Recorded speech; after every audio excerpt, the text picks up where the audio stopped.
I'm not gonna lie to you. This project's almost killed me.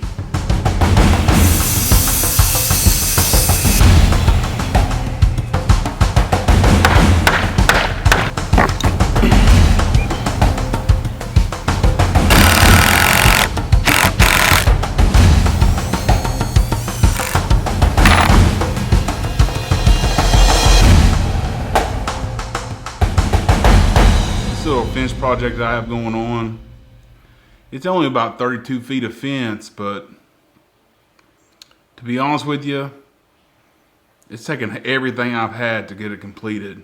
And while I was out kind of working on this fence, I thought about the overall arc of a project. And every project that I've taken on has had 8 similar characteristics. And I want to share those with you today, and hopefully they'll help you complete projects in the future. The first point is the problem. There has to be a problem that you're trying to solve with your project.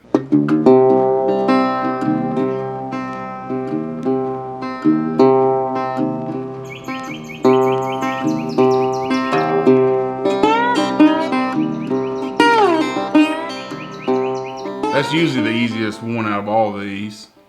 And for me, it was pretty obvious that my fence was completely about to fall down. I mean, it's held up with zip ties and bungee cords, and it's patched all over the place.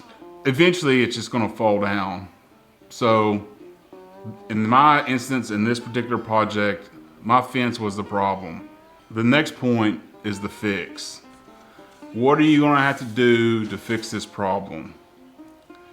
Well, in my instance, I'm gonna have to build more fence, build a new fence, or fix the fence that's falling down. It doesn't have to be the prettiest fence. It doesn't have to be the most perfect fence. All it has to do is look decent, stand for a long time, and keep the dogs in. That's all it has to do. The next point is the plan. And this is the most vital part of the whole project, if you ask me.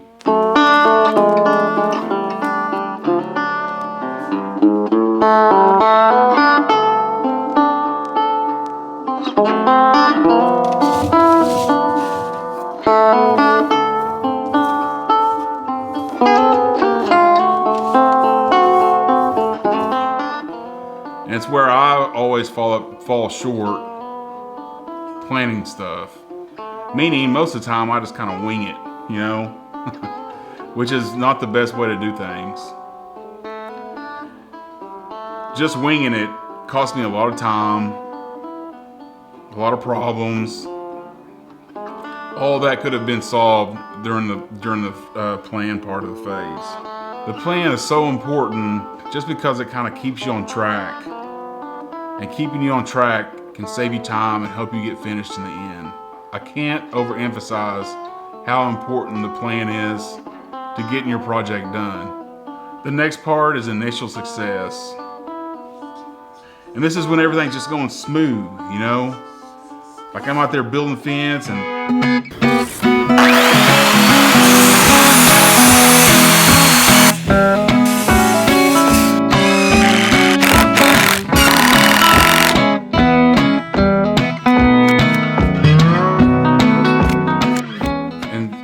somewhere during all the projects that I've ever taken, during the initial success phase, I thought to myself, this isn't going to take as long as I thought it was going to take. It just seems like in the initial success phase, everything just goes smooth and you're just knocking it out. It's so easy. And that gets you to about 75 to 80% of the project from when you start to the stall. And the stall is a very important time in the course of your project. It's the most dangerous time. And that's when production comes to an absolute standstill. You said, let me tell you everything I've seen, the friends I've made, and then you tell me how you've been. Look look a little closer. It's been quite some time.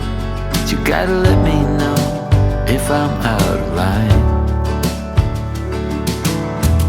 But there's some words that I just wanna hear you say, to put it all straight. And this can be caused by a lot of reasons. You might be distracted by something else, like, you know, the weather may come up. During my project, the weather came up, and I had to shut down for a couple of days because it rained so hard. Also, during that, I had to take a day off to mow the lawn. I had to go get more wood, more material, stuff like that. That takes time. It just seems like the stall can take forever. And like I say, it is a very crucial part of the project because you have to plan for the stall. You have to know how to get past the stall before you start your project. Like for me, even though my production was stalled, I made sure to do just a little bit every day, even though it might not look like I was getting anything done. You have to be willing and you have to be able to push through the stall in order to complete the project. And sometimes it's a lack of motivation, and that can be even worse. I like to plan to learn things when I'm just coming out of the stall. Like for instance, in this project, I was stalled out, but I knew that I had to make a gate. I've never made a gate before. So that was something I was going to be able to learn when I got out of the stall. So that helped me progress forward and to get out of the stall. The push.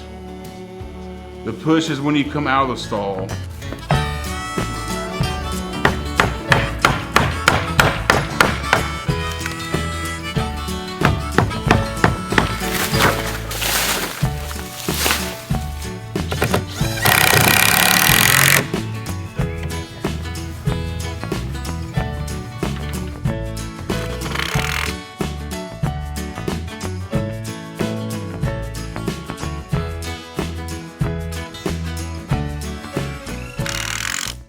You're not 90% of the project done, and you just have to push through to the very end. Usually, your motivation is on an uphill slant. You come out of the stall, and man, you can see the light at the end of the tunnel, and you really start knocking stuff out. So you come out of the stall, and you push to the end, and then you get to the last 5%. And the payoff.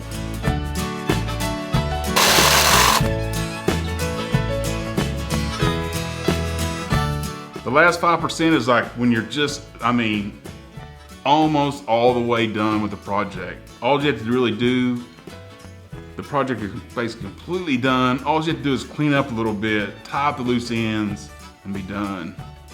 Sometimes that's a real hard thing for me to do too, because you know, you're so tired, you're just exhausted, and you're just tired of doing the project itself.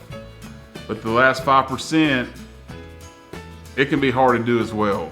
But the most important part is the payoff.